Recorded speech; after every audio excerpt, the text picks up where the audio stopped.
Howdy folks, it's Leo Alderpold.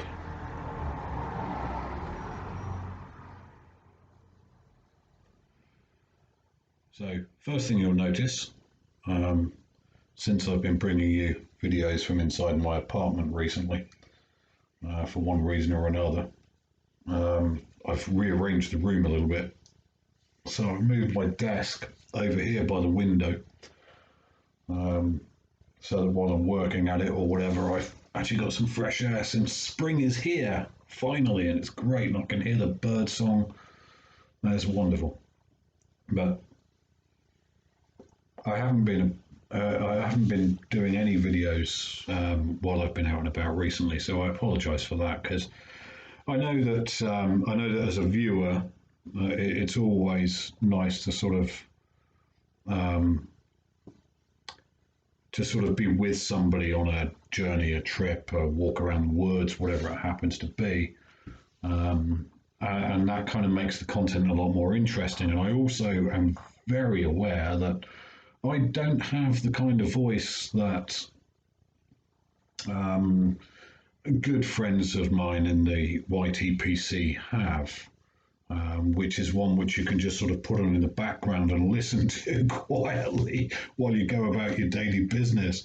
Because I tend to and a lot, and it can probably be extremely boring for people to listen to. But in any case, it's just kind of the way it is at the moment. That's that, you know, c'est la vie. But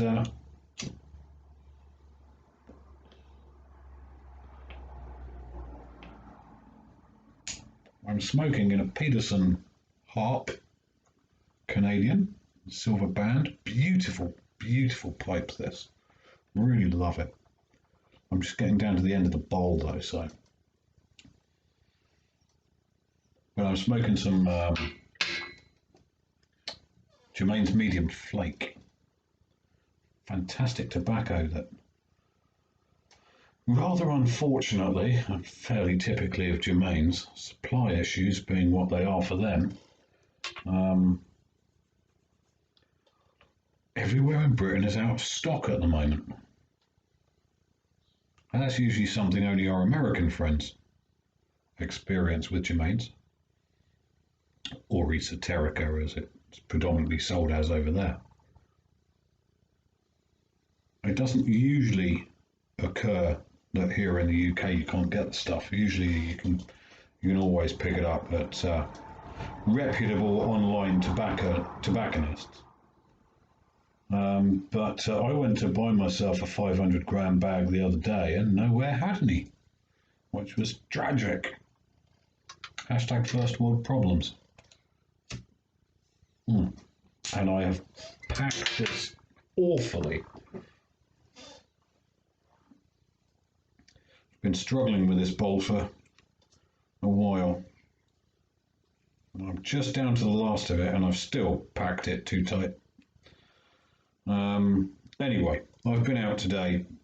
I just went and sat and read my book in a beautiful pub that's not too far from me. And I've come back to get on with a few things. I thought I'd bring you a video anyway, and a bit of a story, of a kind.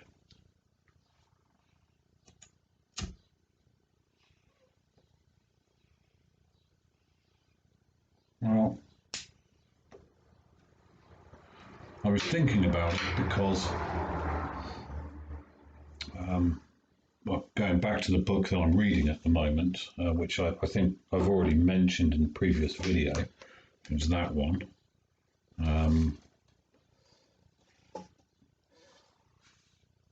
So Richard Mabey was relating a story or an occurrence when he was out working in his woodland and he came across a muntjac deer. And they both kind of surprised each other as they walked around different sides of a bush or thicket. And it put me in mind of a little experience I had, I suppose, again, going back some time. But, excuse me, Betty Stoggs, Cornish bitter. I happened to be on the South Downs at the time.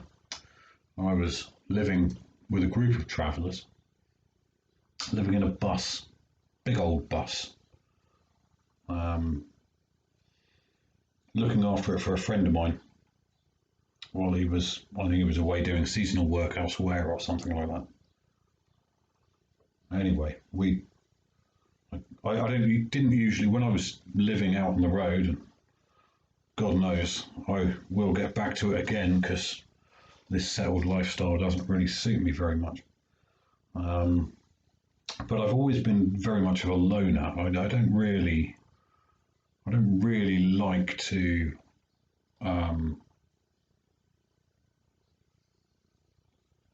travel with other people. I prefer to do it on my own. I like meeting up with people, sitting by the fire, sharing the banter and a beer or whatever. But I never liked the whole business of sort of travelling around as a group or anything like that, being part of that traveller circle, so to speak. I've always much preferred to do my own thing. Anyway, on this particular occasion, I was living with a group of other people. We parked up, pulled into a field somewhere up on the South Downs in Sussex, nearby Chichester.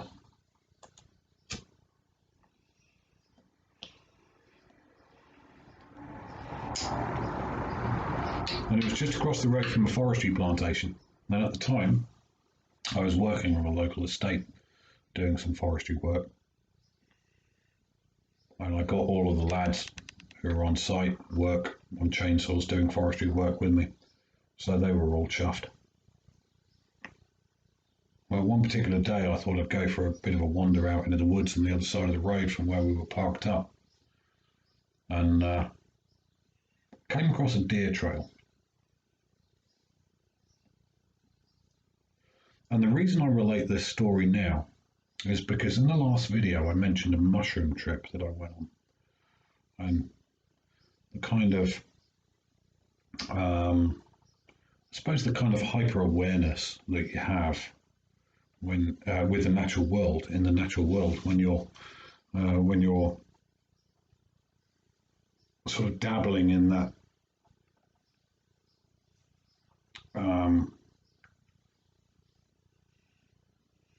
if you're dabbling in those drugs, so to speak, that sort of sharpen the senses in many respects, and almost help you to kind of see things a different way. But on this particular occasion, I was absolutely stone cold sober. I hadn't taken anything of the sort. But I had a similarly profound experience, the kind of experience that one would automatically assume you would have if you were taking a substance of that nature.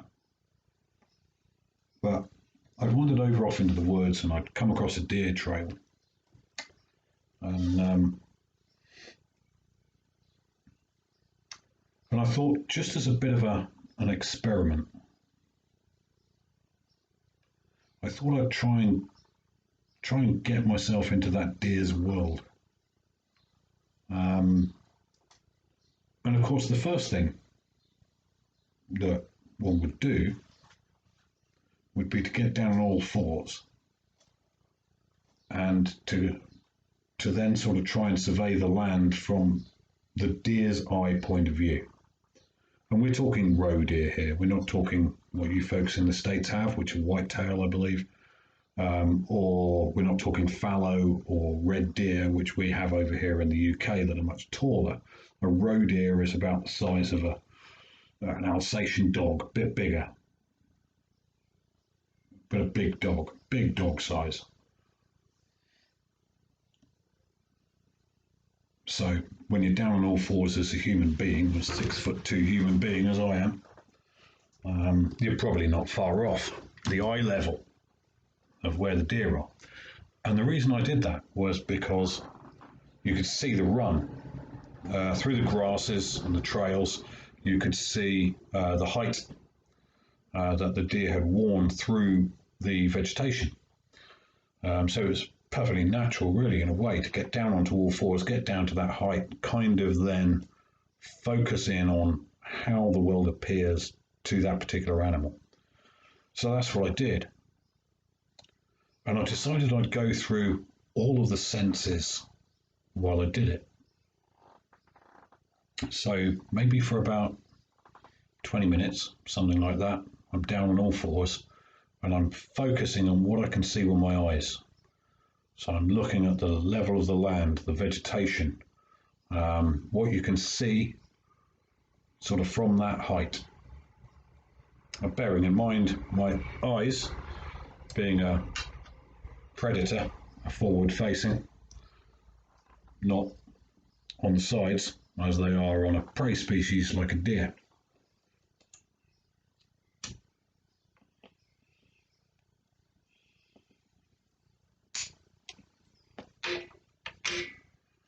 So I spent 20-30 minutes, maybe less, just focusing in on what I could see. And then in turn, I went through each of the senses.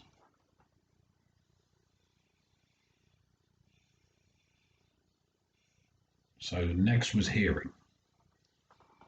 And I lay down there on this deer run, probably getting full of ticks. Closed my eyes and just focused on listening to everything that was going on around me. It was incredible. You could hear insects moving in the grasses. You could hear the birds. And because I stayed still, you could pick up the different intonation that the birds were making. So there was no alarm calls going off because of my presence, because I wasn't moving around, making a noise or anything like that.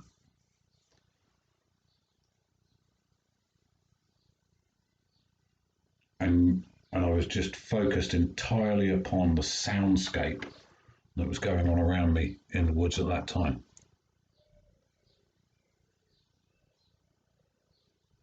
And that was pretty eye-opening stuff, or ear-opening, indeed. And the next was my sense of touch. That was the next sense that I focused on. So I felt underneath my hands the layout of the ground, roots, moisture, temperature differences, things like that, things that you don't ordinarily you're not ordinarily paying attention to.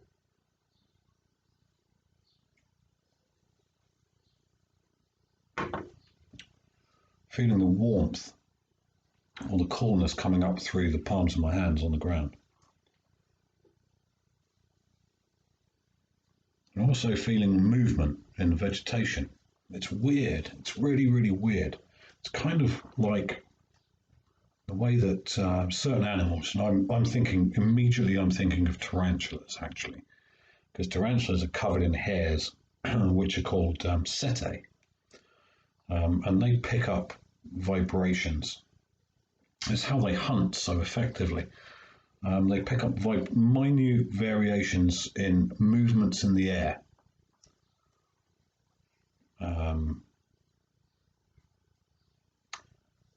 And I can say with my hand on my heart that if you focus entirely upon one sense,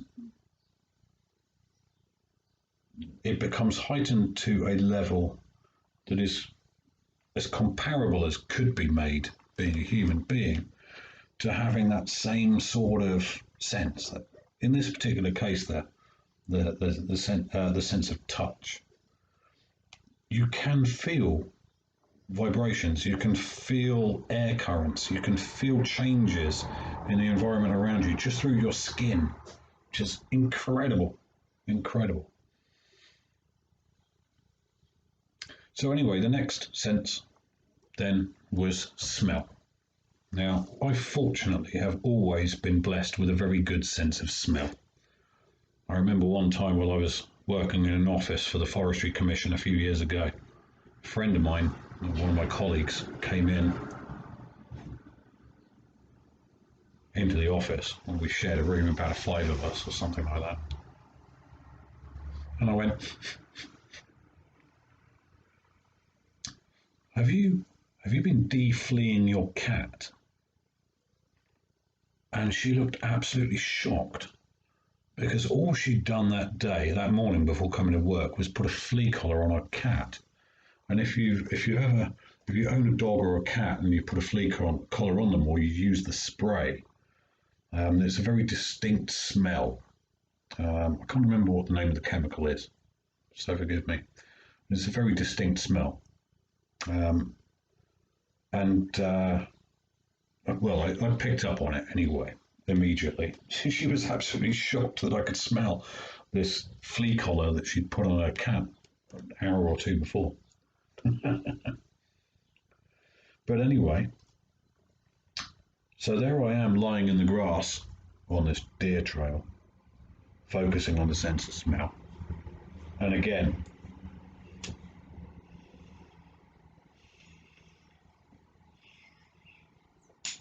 this is something that really is, I think, a sense that we human beings really don't pay enough attention to in our day-to-day lives. I mean, that's not strictly true. Smell is a very important sense of ours, but perhaps one that a lot of people don't pay so much attention to. Certainly Proust paid a lot of attention to it when he wrote Le Recherche de Temps Perdu.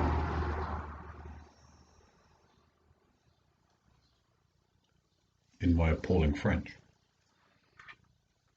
So there I am lying on the dirt, smelling things.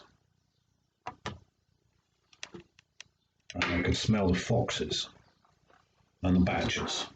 I could smell the deer whose trail I was following. But all of the other micro smells that were going on as well at the time. Broken vegetation. Even the bugs.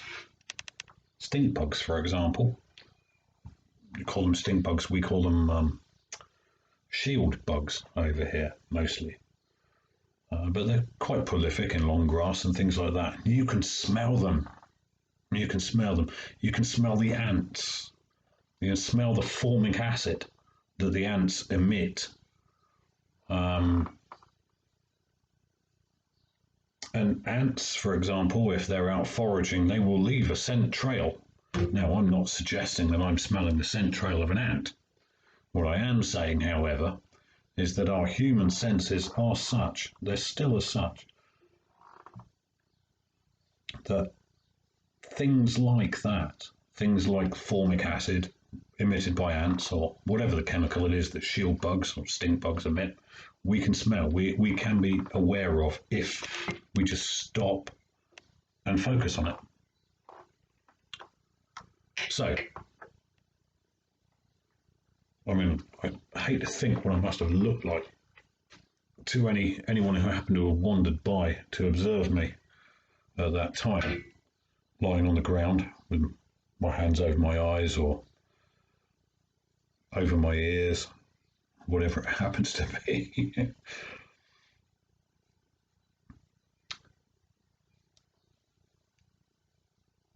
But I guess what it made me aware of is, again, what I've mentioned a few times, this whole world that goes on around us. There's a whole world of information that goes on around us, that we don't pay attention to. It's not that we're not privy to that information, because we are. It's all there. It's all there for the taking. Even with the limited senses that we as human beings have. we're privy to that information, we can determine what's going on in the world around us if we focus directly on the senses to which that information, in the language in which that information is written.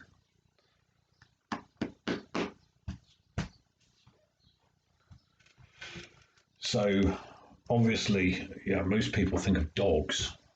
You know, when we think about smell, for example, particularly, most people think about dogs and the information they get from smelling lampposts that another dog has pissed on, or sticking their nose up another dog's bum. And you know, we think, well, what is going on there? What is in doggy news when we see that happening? But we shouldn't underestimate our own ability, I think, to actually be a part of that sense-scape, if you want to call it that. Because, of course, realistically, we live in a world, we live in a society, most of us anyway. Certainly everybody who's watching this video does. The same is not true of other people in the world who live in remote tribal societies where they rely much more heavily on their senses than we do in our day-to-day lives.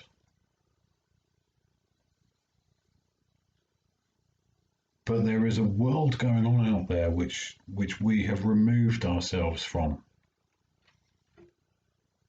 And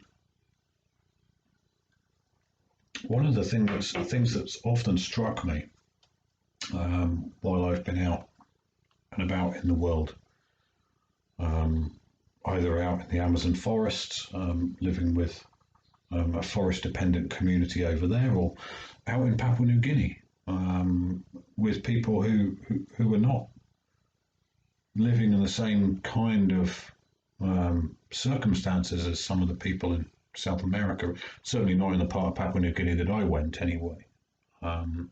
Obviously they do in other parts of the country, but none that I visited.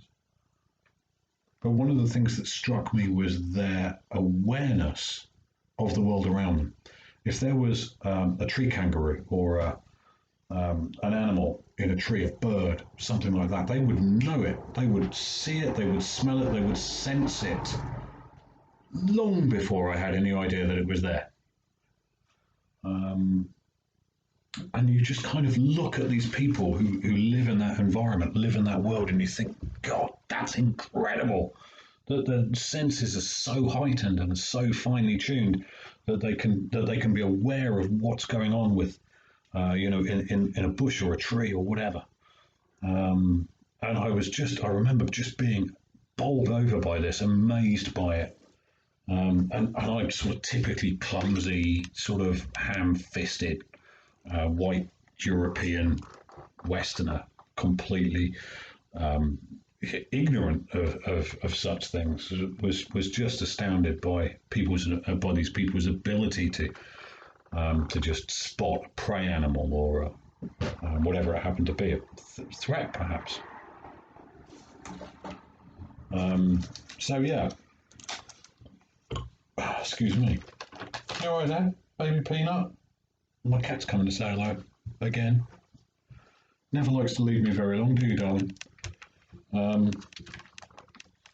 So what's the point of this ramble? What's the point of this ramble? Well, it was to relay the tale, anyway, of what do you want to do? You want to get up on the windowsill? Go on. What was that?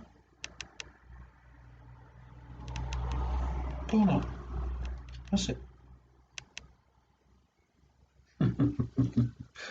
So the point of this video, I suppose, is to relay that tale about that day that I went and tracked and followed the deer trail and focused in on all those senses. But it's also to, I suppose, to illustrate that as human beings, we haven't lost that collection of senses that's so fundamentally important. And I think if we spent more time, perhaps, focusing in, engaging in our full range of faculties, especially in the natural world,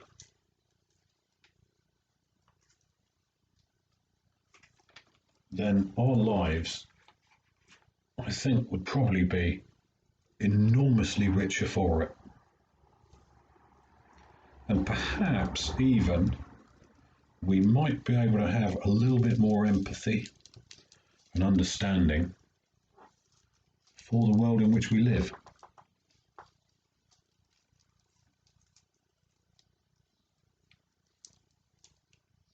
Anyway, that's my little thought for the day, my little ramble of the day. I know that there are a few people who watch my videos who will know exactly what I mean. People like Timber Drifter, for example, he'll be living with a far greater degree of heightened senses than I have, living where he does out in the wilds of Wisconsin, but others as well. In any case, that's it. You folks take care and get out and enjoy. Perhaps experiment. I'd recommend doing what I did to everybody. Go out and just find yourself a deer trail, lay down, focus on all of those different senses, and see what you come up with. Take care, folks. Catch you later.